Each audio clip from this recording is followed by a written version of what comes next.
தான் சொல்றேன். அப்போ டாக்டர் ஏன் சர்க்கரையை வெறுக்க சொல்றாரு? நீ நல்லா வாழணும். ஒரு இடத்துக்கு நானும் ஒரு ஊழியக்காரன் போனோம், டீ ஆர்டர் பண்ணேன். டீ அவன் ஒரு டீயை மாற்றி அங்கே கொடுத்துட்டான். அவர் தான் ஆர்டர் பண்ணார், நான் உட்காந்துட்டு இருந்தேன். போய் ஆர்டர் பண்ணி காசு கொடுத்துட்டு வந்து உக்காந்துட்டாரு. டீ எடுத்துன்னு வந்தான். ஒரு டீ என்கிட்ட, இன்னொரு டீ அவர்கிட்ட வச்சு இந்த டீ எடுத்து நான் குடிச்சேன். சர்க்கரையே இல்லை, வரும் சுடுதண்ணியை அந்த பாலில் கலந்து குடிச்ச மாதிரி இருந்தது. அதான் சர்க்கரை எனக்கு மாற்றி கொடுத்துட்டான் போலன்னு சொல்லிட்டு இவர்கிட்ட, உங்களுக்கு சர்க்கரை, அவரு என்னன்றாரு, என்னப்பா இவ்வளோ சர்க்கரை போட்டு வச்சுக்கிறான்னு பார்த்தா டீயை மாற்றி கொடுத்துட்டான். இல்லையா? அப்போ தான் எனக்கு தெரியுது அவருக்கு சர்க்கரை, அவர் டீ குடிக்கும் போது ஒரு இதுவும் இல்லை, ஒரு துண்டு சர்க்கரை கூட இல்லைங்க. அங்கே ரொம்ப சர்க்கரை இல்லாத டீ. நான் சொன்னேன், எப்படி நான் இப்படியெல்லாம் குடிக்கிறீங்கண்ணா? என்னப்பா பண்ணுறது, சர்க்கரை போட்டு குடிச்சா அதிகமாக ஆகுதுப்பா, லெவல் அதிகமாக 400 450 தாண்டுதுப்பா, அதனால தான் டாக்டர் சர்க்கரையை சாப்பிட வேணான்ட்டார்ப்பா அப்படின்றத சொன்னேன். அப்போ தான் எனக்கு புரியுது ஏன் சர்க்கரை சாப்பிடக்கூடாதுன்றத. சர்க்கரையை வெறுக்கிறது எதுக்காக? நாம நல்லா வாழணுன்றதுக்காக. அல்லேலூயா, அல்லேலூயா. அதனால தான் ஆண்டவர் இங்க என்ன சொல்றாரு? யாதொருவன் என்னிடத்தில் வந்து தன் தகப்பனையும் தாயையும் மனைவியும் பிள்ளைகளையும் சகோதரையும் சகோதரர்களையும் தன் ஜீவனையும் வெறுக்காவிட்டால் எனக்கு சீசனா இருக்க மாட்டான். முதல்ல நீ கடவுளை நேசிக்கணும்னா என்ன பண்ணணும்? கடவுள்கிட்ட அன்பு கூறணும், கடவுள்கிட்ட நெருங்கணும், கடவுள்கிட்ட வந்து சேரணும், கடவுளை நீயும் வந்து ஒன்னா இருக்கணும்னாக்கா என்ன பண்ணணும்?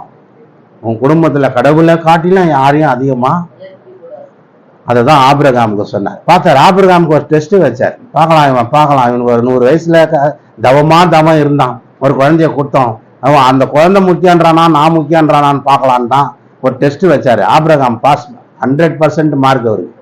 அல்லேலூயா, 100க்கு 100 மார்க் எடுத்துட்டாரு ஆபிரகாம். என்ன கடவுள் தாண்டா அப்படின்னாரு. அப்பதான் கடவுள் என்ன பண்ணார்? குழந்தைய குட்டி எல்லாத்தையும் நல்லா வச்சார். அல்லேலூயா, குழந்தை குட்டி எல்லாத்தையும் என்ன பண்ணாரு? நல்லா வச்சார். இதுவே ஆபிரகாம் குழந்தை நேசிச்சு கடவுளை விட்டுருந்தானா என்ன ஆயிருக்கும்? கடவுள் பார்த்துட்டு போ அப்படியா, சரி அந்த குழந்தைக்கு ஒரு டேமேஜ், ஒரு வியாதி, ஒரு பலவீனம், ஏதோ ஒண்ணு வந்துட்டுன்னா அப்ப நம்ம என்ன பண்ணுவோம்? அந்த நேரத்துல கடவுளே என் குழந்தைய காப்பாத்து. அப்ப போய் நிற்போம் கடவுள்கிட்ட, ஆண்டவரே என் குழந்தைய காப்பாத்து. அதுக்குதான் முதல்ல என்ன பண்ண சொல்றாரு? அவங்கள பார்க்கலும் என்ன நீ நேசிக்கலன்னா, உன் மனைவியை பார்க்கலும் என்ன நீ நேசிக்கலன்னா, உன் குழந்தைய பார்க்கல நீ என்ன நேசிக்கலன்னா, உன் கூட பிறந்தவங்களை பார்க்கல நீ என்ன அதிகமா நேசிக்கலன்னா, நீ எனக்கு எப்படி செஞ்சனா இருக்க முடியும்? அல்லேலூயா, அல்லேலூயா. அப்ப இதனால தப்பு ஒண்ணும் அவர் சொல்லல. என்ன சொல்றாருன்னா, ஃபர்ஸ்ட் அவருக்கு முதல் இடம் அவருக்கு கடவுளுக்கு கொடுக்கணும்ன்றார். முதல் இடம் யாருக்கு கொடுக்கணும்? கடவுளுக்கு. நான் தானே உங்க அம்மாவை உண்டாக்குனேன், உங்க அப்பாவை உண்டாக்குனேன், நீ உங்க அம்மா அப்பா வயிற்றுல பிறக்கும்படி நான் தானே எல்லாத்தையும் பண்ண, நீ அதை விட்டுட்டு உங்க அம்மாவையும் அப்பாவையும் நேசிக்கிறியே அப்படின்றதுதான் கடவுள். அதனால தான் சொல்றேன், நீ அவங்களுக்கு பார்க்கல எனக்கு முதல் இடமும் முக்கியத்துவம் கொடுக்கலன்னா நீ எனக்கு எப்படி சிஷ்யனா, எனக்கு எப்படி ஒரு விசுவாசியா, எனக்கு ஒரு எப்படி ஊழியக்காரனா, எனக்கு எப்படி ஒரு விசுவாசியா இருக்க முடியும்ன்றத அவர் கேட்கிறார். அல்லேலூயா, அல்லேலூயா. அதேதான் யோபுக்கும் சொன்னார் பாரு. 10 குழந்தை ஒரே நேரத்துல செத்து போச்சு. அவங்க ஒய்ஃப் வந்து கேட்கறாங்க, என்ன கேட்கறாங்கன்னா, என்னப்பா 10 குழந்தை செத்துது, உனக்கு துக்கம் இல்லையா, துயரம் இல்லையா, வேதனை இல்லையா, சஞ்சலம் இல்லையா? எல்லாம் இருக்குது எனக்கு. அவர் சொல்றாரு, எல்லாம் எனக்கு இருக்குது, ஆனாலும் என்ன பண்றது? கடவுள் கொடுத்தாரு, அவர் எடுத்துக்கினார். நம்ம நான் என்ன பண்ண முடியும்? நான் கடவுளா? நானா அதை மாற்ற முடியுமா? ஒரு உயிர் போகுதுன்னா அதை தடுக்க முடியுமா? அந்த ஜீவனை எனக்கு கொடுக்க முடியுமா? நான் கடவுளா? இல்ல, அவர் கடவுள் கொடுக்குறாருப்பா. நான் எங்க அம்மா வயிற்றுல இருந்து எம்டியா பிறந்து வந்தேன், நிர்வாணமா வந்தேன். இதெல்லாம் ஒரு வாழ்க்கை, குழந்தை குட்டி, இதெல்லாம் கடவுள் எனக்கு கொடுத்தாரு. இப்ப அதெல்லாம் போதுனாக்கா நான் கடவுளை போய் இதை எடுத்தேன்னு கேட்கலாம் முடியாது. ஆனா கொடுக்கறதும் அவர் தான், எடுக்கிறதும் அவர் தான். பிறப்பும் அவர் கையில தாங்குது, இறப்பும் அவர் கையில தாங்குதுன்னு சொல்லி கர்த்தர் கொடுத்தார், கர்த்தர் எடுத்தார், அவர் நாமத்துக்கு ஸ்தோத்திரம்னு சொன்னார். அவ்வளவு. அல்லேலூயா. நல்லா யோசனை பண்ணி பாருங்க. அப்ப இதெல்லாம் எதுக்கு சொல்றாருன்னா, மனைவியாகலும் பிள்ளைகளை ஆகலும் தாயை ஆகிலும் தகப்பனை ஆகிலும் என்னிலும் அதிகமா நேசிக்கிறவன் எனக்கு சீசனா இருக்க முடியாது அப்படின்னு. அப்ப எனக்கு முக்கியத்துவம் கொடுத்தினா அதெல்லாம் உனக்கு எல்லாமே நல்ல ஆசீர்வாதங்களை உனக்கு தருங்க. ஒரு அம்மா இந்த வேலூர் மாவட்டத்துல கொஞ்சம் வருஷங்களுக்கு முன்னால மார்த்தட்டி சொல்லிட்டு இருந்தாங்களாம். அந்த ஊர்ல இருக்கிறோம், என் பையன் டாக்டர் சென்னையில படிச்சிருந்தார். அவங்க கீழ்ப்பாக்கம் மருத்துவமனையில ஒரு டாக்டர் பட்டம் பெற போறார். கீழ்ப்பாக்கம் மருத்துவமனையில அவர் ஒரு டாக்டர் முடிச்சிட்டாரு, இப்ப பட்டம் பெற போறாரு. பட்டம் பெறதுக்கு முன்னாடி ஒரு சின்ன ஒரு காரியத்தை செஞ்சார். என்ன காரியத்தை செஞ்சார்னா, அவர் கொஞ்சம் முடியெல்லாம் கொட்டி போய் வழுக்கு தள்ளியா இருந்தது. நாற்று நடுற மாதிரி அங்கேயே முடி நடுறான்னு சொன்னாங்களாம். அதனால போயிருக்கிறார். பட்டம் வாங்கும் போது முடியோட வாங்கணும்னு சொல்லிட்டு அங்கே அவருக்கு ட்ரீட்மெண்ட் பண்ணும் போது ஹெவி டோஸ் அந்த அனஸ்தீசியா கொடுத்துருக்குறாங்க. அந்த அனஸ்தீசியா கொடுக்கும் போது ஹெவி டோஸ் அதிகமாக அவர் கொடுத்துட்டு கொஞ்சம் டைம் கொடுக்கணும் அது மறக்கிறதுக்கு. கொடுத்தவனா குத்திட்டு கேட்டுக்கிறாங்க வலிக்குதான்னு. ஆமாம் வலிக்குதுங்கிறார். ஹெவி டோஸாக கொடுத்தவனும் அவர் கொஞ்ச நேரத்துலேயே அப்படியே மயக்கம் போட்டு அப்படியே சரிஞ்சு அந்த சேர்லேயே உட்காந்து செத்துட்டு. அவ்வளோதான். இது பெரிய கம்ப்ளைண்ட் ஆகி அனஸ்தீசியா அதிகமாக கொடுத்து ஒரு மனுஷன் செத்துட்டான்னு சொல்லி எல்லாம் போஸ்ட்மார்டம்லாம் பண்ணி பேப்பரில் பத்திரிகையில் வருது. என்ன பத்திரிகைன்னா, பட்டம் பெறுகிற நேரத்தில் மரணத்தை அடைந்தார் மருத்துவர் அப்படின்னு. அந்த பாடி அங்கேருந்து வேலூருக்கு வருது. அந்த வேலூரில் அவங்க அம்மா மாரல் ஆக்சிடென்ட், டிவி ரிப்போர்ட்டில் அந்த வீடியோ காட்டுறான். அந்த அம்மா மாரல் ஆக்சிடென்ட் அழுது. என்ன அழுவுது? ஐயோ என் புள்ள தான் என்னை எல்லாத்தையும் காப்பாற்றுவான், என் புள்ள தான் எனக்கு கடைசியில் கஞ்சி ஊற்றுவான், என் புள்ள தாங்க எல்லாமே எனக்குன்னு நான் நினச்சேனே, அது தப்பு. அந்த அம்மா சொல்கிற வார்த்தை என் புள்ள தான் எல்லாமே நினைச்சேன் பாரு, அதுதான் தப்பு நான் பண்ணதுன்னு அந்த அம்மா அழுதுகிட்டே சொல்லு. கடவுள் தான் எல்லாம்னு சொல்லியிருந்தீங்கன்னா உள்ள காப்பாற்றப்பட்டு.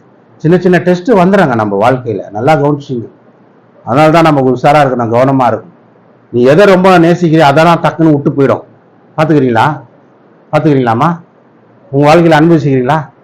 நம்ம எதை ரொம்ப நம்புறோமோ அவங்க நம்மளுக்கு எதிராக மாறிடுவாங்க. நம்ம யாரை ரொம்ப நேசிக்கிறோமோ அவங்க நம்மளை விட்டு போயிடுவாங்க. பார்த்துக்கிறீங்களா? ஐயோ 2-3 பேர் தான் சொல்றாங்க. நிறைய அனுபவம் நம்ம வாழ்க்கையில் நிறைய. ஏன் அப்ப கடவுள் பாக்குறான், நீ நீ என்னை விட இதை ரொம்ப நேசிக்கிறியா, என்னை விட இதை ரொம்ப நம்புறியா, இரு நம்பிக்கைக்கு பண்றேன், ஒரு சின்ன ஒரு காரியத்தை பண்றேன் அப்படின்னு ஒரு சின்ன ஒரு காரியத்தை அவர் விளையாடுறவர். அல்லேலூயா. திருவிளையாடல்னா அவருக்கு தான் சொல்லியிருக்கணும். அவருடைய திருவிளையாடல்னா அவருக்கு தான் சொல்லியிருக்கு. நம்ம சின்ன சின்ன விளையாட்டுலாம் விளையாடுவார். பாக்குறேன் அந்த அம்மா நீ நம்புறியா, நீ சரி இதை வச்சுக்கிறேன் உனக்கு அப்படின்ட்டு அந்த அம்மாவுக்கு உனக்கு ஒரு சின்ன ஒரு காரியத்தை பண்ணார். அதுதான் அந்த அம்மா உனக்கு எவ்வளவுக்கு எவ்வளோ நீ நேசிச்சு அவளுக்கு எவ்வளோ எதிரியாக மாறிடும், எவ்வளவுக்கு எவ்வளோ நீ திக்கா இருந்து அவளுக்கு எவ்வளோ தனியா மாறிடும். அந்த மாதிரி ஆயிடும், நிலைமை தலைகீழ மாறிடும். நல்லா யோசனை பண்ணி யாரை ரொம்ப நம்புறோமோ அவங்க தான் நம்மளுக்கு பெரிய துரோகத்தை பண்ணி விட்டு போயிடுவாங்க. யாரை ரொம்ப நேசிக்கிறோமோ அவங்க தான் நம்மளை ஏமாத்திட்டு போயிடுவாங்க. இப்போ இதெல்லாம் உலகத்துல நடக்குது. நிறைய பேர் பாதிக்கப்பட்டிருக்கிறாங்க, அனுபவப்பட்டுருவாங்க. அம்மா போதண்டா சாமி, இனிமேல் யாரையும் நம்ப கூடாதுடா அப்படின்ற எண்ணத்துக்கும் முடிவுக்கும் எப்போ வராங்க? நம்மள ஒருத்தர் யாராவது மொக்க பண்ணிட்டு ஏமாத்திட்டு போகும்போது தான் அந்த முடிவுக்கே வராங்கன்னா தம்பி கரெக்டா சொல்றாரு, அனுபவம். ஹல்லேலூயா. அப்ப அதனாலதான் நம்ம என்ன பண்றோம், இனி யாரையும் நம்ப கூடாது, அப்பா கடவுள் தான்டா அப்படின்றோம். அப்பா இனி யாரும் ரொம்ப நேசிக்க கூடாதுடா, நேசிக்கிறதெல்லாம் நம்மளை விட்டு போயினே இருக்குதுடா, போட்டுன்னு போயினே இருக்குதுடா அப்படின்றத அவன் யோசிக்கிறான். அப்ப கடவுள் தான்டா. ஹல்லேலூயா. யோபு தன் பிள்ளைகளை 10 குழந்தைங்க ரொம்ப நேசிச்சான். நம்ம அதனால தான் அப்பப்போ வந்து பலி செலுத்துவானா. என் பசங்க எதனா தப்புக்கு பண்ணிட்டா என்ன பண்றது, அதனால பாவ நிவாரண பலி உனக்கு செலுத்திடலாம்.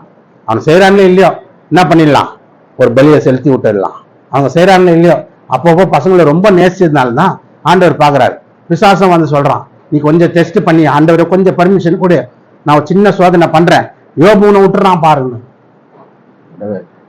யோபு வெயிட்டா நின்னான், கில்லி மாதிரி நின்னான், கன் மாதிரி இருந்தான் பாருங்க. கடவுள் கொடுத்தாரா, கடவுள் தான் எடுத்துக்கினாரு, அதனால நம்ம எதுவும் சொல்ல கூடாதுன்னு நினைச்சோம். அதனால தான் இங்க சொல்றாரு, நம்ம கடவுளுக்கு சீசனா இருக்கணும்னா என்ன பண்ணணும், எதை விடணும், எதை நிறுத்தணும், எதை வெறுக்கணும் உங்களுக்கு சொல்றேன் பாருங்க. நல்லா தூங்கி ஏந்திரி, தூக்கத்தை வெறு, காலையில எந்திரி. இன்னும் கொஞ்சம் நேரம் தூங்கலாம் அப்படின்னு நினைக்காத, காலையில எந்திரி, தூக்கத்தை வெறுத்து கடவுளை நேசி. அப்ப பாப்பாரு, அதிகாலையில நீ தூக்கத்தை கூட விட்டுட்டு தூக்கத்தை வெறுத்து தூக்கத்தை ஒதுக்கி அந்த நேரத்தை ஒதுக்கி தூங்குற நேரத்தை ஒதுக்கி என்ன தேடுறியே உனக்கு பிரதிபலன் கொடுப்பார். ஹல்லேலூயா. ஹல்லேலூயா.